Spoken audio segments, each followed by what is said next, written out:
अस्सलामुअलैकुम। मेरा नाम इकबाल है।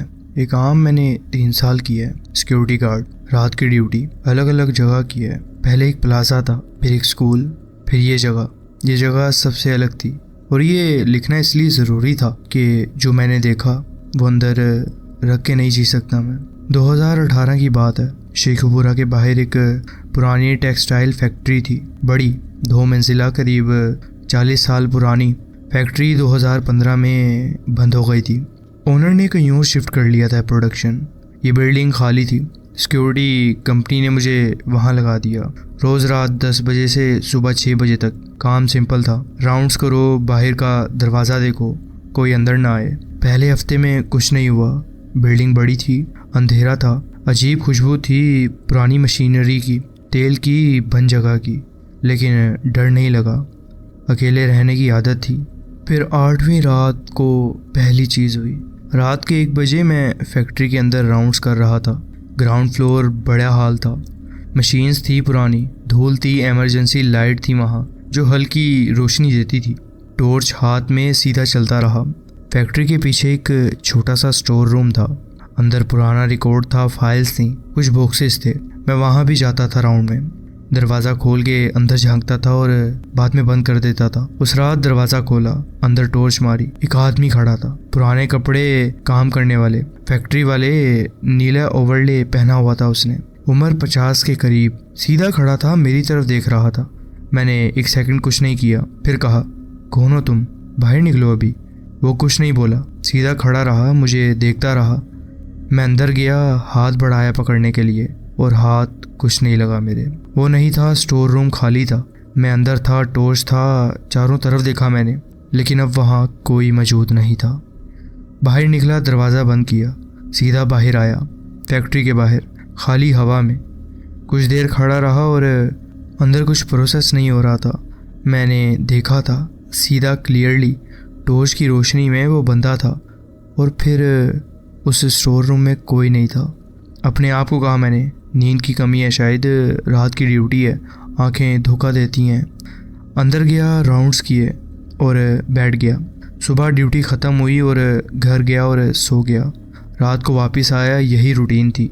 दूसरी रात नॉर्मल रही, तीसरी भी, चौथी रात फिर कुछ ऐसा हुआ। इस बार स्टोर रूम में नहीं, स्टोर के मेन हॉल में। मैं राउंड्स कर रहा था। हॉल के दूसरे सर पे गया, मशीन्स थी पुरानी, कपड़े बनने वाली। उनके बीच से गुजरा।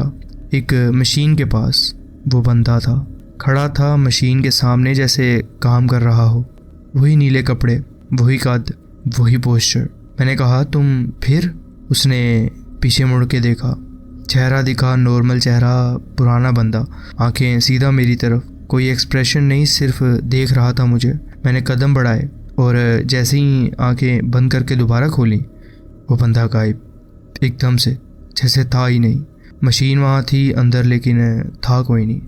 अगली सुबह सिक्योरिटी कंपनी के सुपरवाइज़र को कॉल की मैंने। कहा, इस फैक्ट्री के बारे में कुछ बताओ मुझे, कोई इंसिडेंट हुआ था क्या, कोई चीज़ है जो मुझे पता होनी चाहिए। सुपरवाइज़र ने कहा, क्या हुआ? मैंने कहा, रात को एक बंदा दिखता है अंदर। सुपरवाइज़र ने कहा कि कोई घुस आता होगा, उसे पकड़ो तुम। मैंने कहा, नहीं, ये अलग है। सुपरवाइज़र ने ये सुनते ही फ़ोन रख दिया। कहा, अपना काम करो, सब ठीक है, मैं जगह नहीं चेंज करूँगा तुम्हारी। मोहल्ले में एक चाय वाला था शेखपुरा में, जो पुराना था, एरिया जानता था। उसके पास गया, चाय पी और बैठ गया। उसने फैक्ट्री का नाम सुना तो 1 सेकंड रुका और फिर कहा, तुम वहाँ ड्यूटी करते हो? मैंने कहा, हाँ। उसने कहा, अकेले? मैंने कहा, हाँ। उसने कुछ नहीं बोला, पहले चाय बनाई, मुझे दी और खुद भी ली। फिर बोला, वो फैक्ट्री में एक बंदा था, काफ़ी साल पहले जब फैक्ट्री चलती थी, काम करता था वहाँ सालों से। जब फैक्ट्री बंद होने लगी, ओनर ने सबको हटा दिया। मशीन्स चलती थी तब भी, काम था, लेकिन ओनर ने डिसाइड कर लिया था। उस बंदे ने नहीं माना, कहता रहा कि काम करने दो मुझे, सालों की मेहनत है, यहाँ से नहीं जाऊँगा मैं। कुछ देर खामोशी के बाद फिर बोला वो, एक रात वो अकेला था फैक्ट्री में, ओवर टाइम कर रहा था। कोई मसला हुआ मशीन में और वो नहीं रहा मशीन में। वो बंदा जो मैंने देखा था मशीन के सामने खड़ा था, जैसे काम कर रहा हो, मैंने पूछा क्या हुआ था। चाय वाले ने कहा कोई 10 साल पहले, फैक्ट्री बंद होने से पहले। उसके बाद भी कुछ साल फैक्ट्री चली, फिर बंद हो गई, लेकिन 10 साल पहले वो बंदा तब से वहाँ ही है जैसे। मैंने पूछा और किसी ने देखा है क्या उसे? उसने कहा पहले वाले गार्ड जो वहाँ थे 2-3, वो छोड़ कर चले गए। किसी ने पूरी बात नहीं बताई, सिर्फ इतना कहा कि रात को नहीं रहना चाहते वो वहाँ। घर आया और लेट गया। सोचा जॉब छोड़नी चाहिए, दूसरी जगह ढूंढनी चाहिए। ये सिंपल था, लेकिन एक चीज़ थी जो सिंपल नहीं थी। वो बंदा जो वहाँ था वो किसी को हर्ट नहीं कर रहा था, सिर्फ दिखता था जैसे अभी भी वहाँ काम कर रहा हो, जैसे जानता ही ना हो कि सब कुछ ख़त्म हो गया है। रात को ड्यूटी पे गया, राउंड्स किए, ग्राउंड फ्लोर पर स्टोर रूम, बाहर कुछ नहीं था। रात के 2 बजे मैं हॉल में गया तो मुझे ऐसा लगा वो वहाँ है, वही जगह, वही मशीन, वही पोस्चर। इस बार मैं नहीं रुका, नहीं बोला, सीधा गुजर गया। उसने मेरी तरफ देखा, मैंने फील किया, लेकिन मैंने नहीं देखा उसकी तरफ। इस बार कुछ नहीं हुआ। 1 हफ्ता यही हुआ। वो देखता, मैं गुजर जाता, कोई इंट्रैक्शन नहीं, कोई बात नहीं, कोई चीज़ नहीं। फिर एक रात वो अलग था। वो मशीन के पास नहीं था, हॉल के बीच में था, सीधा मेरी तरफ देख रहा था। मुझे देख के वहाँ खड़ा था, जैसे वेट कर रहा हो मेरा ही। मैंने रुक के सीधा उसे देखा, वो मुझे देख रहा था। मैंने पूछा धीमी आवाज़ में, अकेले फैक्ट्री में रात के 2 बजे, क्या चाहिए तुझे? कुछ नहीं बोला, सीधा देखता रहा। फिर उसने हाथ उठाया सीधा और फैक्ट्री की एक तरफ इशारा किया, एक डायरेक्शन ऊपर, दूसरी मंजिल की स्पेसिफिक जगह की तरफ। फिर मैंने दोबारा जब उसकी तरफ देखा तो वो वहाँ नहीं था। अंदर 2 चीज़ें थीं, एक ऊपर जाऊँ देखूँ क्या है, दूसरा कि यहाँ से निकल जाऊँ, घर जाऊँ, ये काम छोड़ दूँ। दूसरी बात ज़्यादा समझदारी वाली थी मेरी। लेकिन वो बंदा जो 10 साल से वहाँ था, उसने पहली बार कुछ किया था। पहले सिर्फ देखता था, सिर्फ दिखता था। आज पहली बार हाथ उठाए थे उसने, पहली बार कुछ बताना चाहा था। सीढ़ियों की तरफ बढ़ने लगा मैं। सीढ़ियाँ चढ़ते वक्त आवाज़ आती थी, पुरानी लकड़ियों की सीढ़ियाँ थी। हर कदम पे एक अजीब सी आवाज़ आती थी। ऊपर से अंधेरा था, दूसरी मंजिल पे इमरजेंसी लाइट्स भी नहीं थी, सिर्फ मेरी टॉर्च थी। ऊपर पहुंचा और टॉर्च मारी। बड़ी जगह थी, ग्राउंड फ्लोर जैसी। मशीन्स थी यहाँ भी, पुरानी, धूल में। खिड़कियाँ थी काफ़ी। रात का अंधेरा था, छत काफ़ी ऊंची थी। मैंने सोचा उसने किसकी तरफ इशारा किया होगा, कोई स्पेसिफिक जगह थी या सिर्फ ऊपर भेजा उसने मुझे। सीधा चलता रहा, टॉर्च मारता रहा, मशीन्स के बीच से गुजरता रहा। एक कोना था फैक्ट्री का पीछे, राइट साइड। वहाँ जाने का दिल नहीं था, लेकिन सीधा वहाँ जा रहा था मैं। कोने में पहुँचा, टॉर्च मारी। एक पुराना लॉकर था, मेटल का, नीले रंग का। पहले अब रंग उड़ चुका था, जैसे उसका जंग लगा हुआ था, लेकिन नीला था। फैक्ट्री वर्कर्स के लॉकर्स होते हैं, अपने सामान रखते हैं जहाँ पे वो कपड़े रखते हैं। ये लॉकर सबसे आखिर में था, कोने में अकेला। लॉकर पे एक नाम था, पेंट से लिखा हुआ था, हाथ से, पुराना, बशीर। वो बंदा जो दिखता था उसका नाम बशीर था। चाय वाले ने बताया था, नाम नहीं बताया था, लेकिन ये बंदा वही था। मुझे आइडिया हो गया था, सालों से काम किया था, इसी फैक्ट्री में मरा था। ये उसका लॉकर था। मैंने हाथ रखा लॉकर पे, ठंडा था। लॉकर का दरवाज़ा स्लाइटली खोला था, बंद नहीं था पूरा। 1 इंच गैप था। मैंने खोला, अंदर पुराना सामान था। एक टिफ़न था धूल में, एक जैकेट थी नीली फैक्ट्री वाली, और एक छोटी सी चीज़ थी, एक फ़ोटो प्लास्टिक में लपेटी हुई, सेफ रखी हो जैसे। फ़ोटो निकाली, टॉर्च मारी। एक फैमिली फ़ोटो थी, बशीर था। मैंने पहचाना, वही चेहरा जो रात को दिखता था। एक औरत थी, 3 बच्चे थे छोटे, सब मुस्कुरा रहे थे। पीछे लिखा हुआ था हाथ से 2007 ईद, 1 साल मशीन वाले एक्सीडेंट से पहले। फ़ोटो हाथ में थी। मैं वहाँ खड़ा रहा, अंदर कुछ हुआ, डर नहीं, कुछ और। मैंने फ़ौरन वो फ़ोटो वहाँ रखी और फैक्ट्री से बाहर निकल गया। मैं खुद को संभाल नहीं पाया। मैंने अगले ही दिन वो जॉब छोड़ दी और कहीं और जॉब करना शुरू कर दी। उसके बाद से मैं उस फैक्ट्री के पास से भी नहीं गुजरा। और वो बशीर, उसके लिए मैं दुआ ही कर सकता हूँ। खैर, वो फैक्ट्री आज भी वहीं है और शायद वहाँ पे कोई सिक्योरिटी गार्ड नौकरी कर रहा हो, उन मशीन्स की रखवाली कर रहा हो, लेकिन वो फैक्ट्री अब भी वर्किंग में नहीं है। ये था मेरा एक वाक़या जो मैं आपके साथ शेयर करना चाहता था। जी बहुत बहुत शुक्रिया, आपने अपनी कहानी हमारे साथ शेयर की। बढ़ते हैं अपनी नेक्स्ट स्टोरी की तरफ।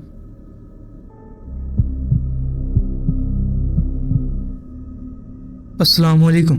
मेरे शोहर के साथ मैं 25 साल की ज़िंदगी गुजार चुकी हूँ और फिर 25 साल बाद हमारे साथ एक अजीब वाक़या हुआ। ये वाक़या उस 2 मंजिला घर का है जो मेरे शोहर के पास शादी से पहले था और जो एक कराची के पुराने इलाके में था। रात का वक्त था, आधी रात गुजर चुकी थी और पूरा एरिया खामोश था। ना सड़कों पर ट्रैफिक थी, ना किसी तरह का शोर शराबा। पड़ोसियों में भी कोई ऐसी आदत वाला नहीं था जो शोर मचाए। गलियां सुनसान थी और हवा में वो खामोशी थी जो सिर्फ रात को महसूस होती थी।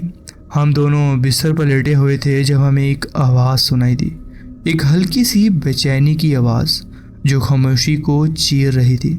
बहुत धीमी मगर वाजिया, एक छोटी सी लड़की की आवाज़ जो फुसफुसाहट जैसी थी, जैसे वो कह रही हो कि अम्मी। मेरा जिस्म एकदम सख्त हो गया, दिल तेज़ धड़कने लगा और दिमाग समझने की कोशिश कर रहा था कि ये क्या सुना मैंने। पहले तो मैंने खुद को तसल्ली देने की कोशिश की कि शायद ये मेरा वहम हो या दिमाग का कोई पुराना ख्याल, लेकिन फिर बिल्कुल एक वक्त पर मेरा शोहर ने भी मेरी तरफ रुख किया। उसका चेहरे पर भी वही खौफ था जो मेरे अंदर था। धीमी मगर घबराहट भरी आवाज़ में पूछा उसने। मेरा दिल जैसे घबराने लग गया हो। मुझे यकीन करना था कि मैं पागल नहीं हो रही। मैंने हिम्मत करके पूछा, तुमने क्या सुना? और जैसे ही ये लफ्ज़ मेरे मुंह से निकला मुझे अफसोस हुआ। उसका जवाब सुन के मेरी रूह तक कांप गई। मेरे शोहर ने कहा, एक छोटी लड़की कह रही है जैसे अम्मी। ये मेरी बेटी नहीं हो सकती थी क्योंकि वो उस वक्त अपनी नानी के घर रुकने गई हुई थी वीकेंड पर, जो कि लाहौर में है। घर पूरा खाली था, सिर्फ हम दोनों थे घर में। हमने खुद को संभालने की कोशिश की, लेकिन वो आवाज़ का तस्वुर अगले 3 साल तक हमें सताता रहा। उस घर, उन 3 सालों में हमारी ज़िंदगी उस घर में अजीब सी बन गई। लगता था जैसे उस वाक़ये ने सब कुछ बदल दिया हो। उसके बाद ऐसे छोटे छोटे वाक़यात हम खुद महसूस करने लगे, या हमारा एक जहन बन गया ऐसा कि ये चीज़ मैंने यहाँ पर नहीं रखी थी और ये कहाँ से मिल रही है हमें। खुद चीज़ों के गिरने का महसूस करना। हम दोनों के दरमियान अक्सर बहस होती रही इस बात, और वो भी बहुत शिद्दत वाली। छोटी बातों पर भी बड़े झगड़े हो जाते थे हमारे। खुदा का शुक्र था कि कोई बुरी चीज़ नहीं हुई हमारे साथ, मगर जज्बाती तौर पर हमारा रवैया वापस में बदलने लगा था। घर का माहौल हमेशा भारी लगता था और मुझे हमेशा अजीब सी तंगी महसूस होती थी इस घर में, चाहे बाहर कितनी भी गर्मी हो। ये घर तो ठंडा ही लगता था मुझे। उस घर की हवा भारी और दबाव वाली लगती थी, जैसे कुछ बोझ हमेशा मंडला रहा हो यहाँ पर। आखिर 3 साल के मुश्किल वाक़यात के बाद हमने वहाँ से शिफ्ट करने का फ़ैसला किया। आज भी वो घर वहाँ मौजूद है, लेकिन नया है। नए मालिक ने उसे रेनोवेट करवा दिया है। शायद उनका ये फ़ैसला बेहतरीन था और अल्लाह का शुक्र है कि अब हमारा रवैया भी आपस में बिल्कुल ठीक है। कभी कभी सोचती हूँ कि क्या उस घर में अब भी वो साया मौजूद होगा। वो घर अब मुझे वैसे ही मनहूस लगता था, क्योंकि उसकी वजह से मेरे और मेरे शोहर के दरमियान बहुत से झगड़े हो चुके थे। फ़िलहाल ये था मेरा एक वाक़या जो मैं आपके साथ शेयर करना चाहती थी। जी बहुत बहुत शुक्रिया, आपने अपनी कहानी हमारे साथ शेयर की। बढ़ते हैं अपनी नेक्स्ट स्टोरी की तरफ।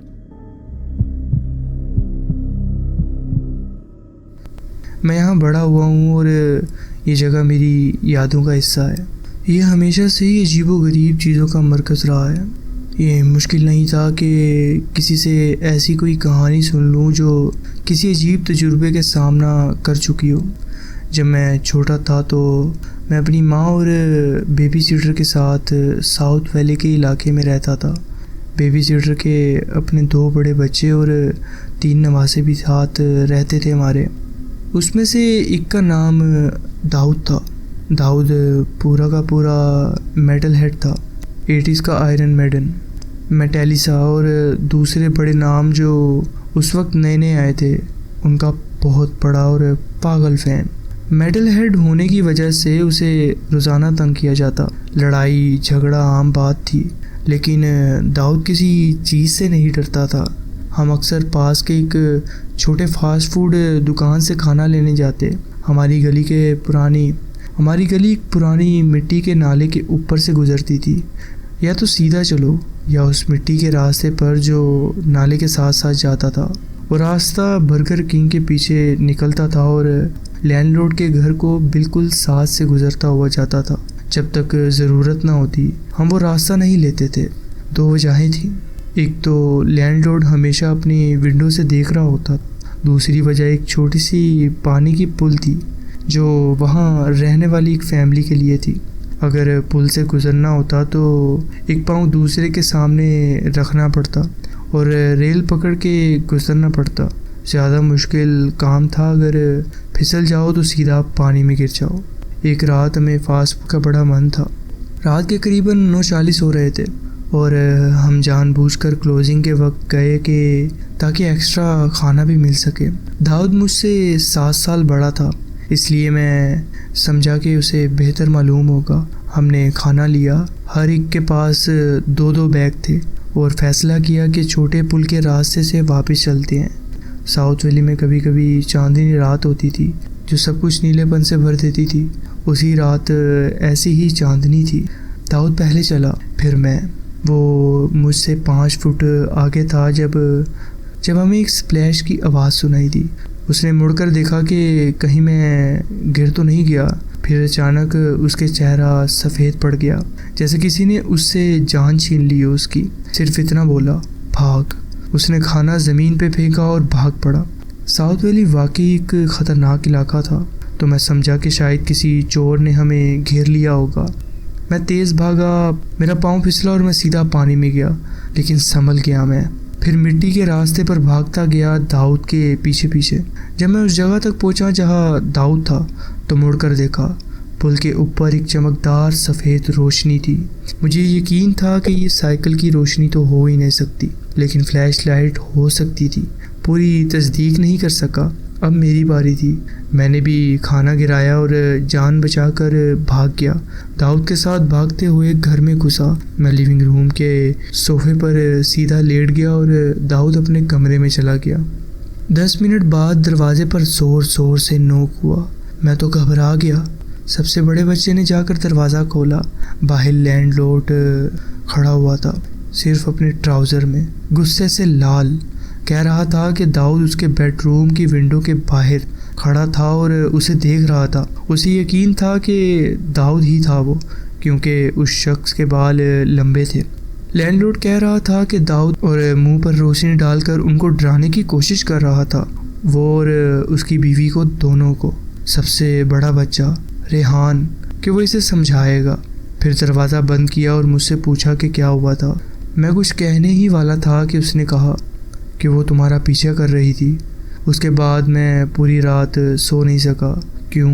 क्योंकि उसको भी पता था। ऐसा कुछ तो था जो हम सबको पता था, लेकिन हम एक दूसरे को बताने से घबरा रहे थे।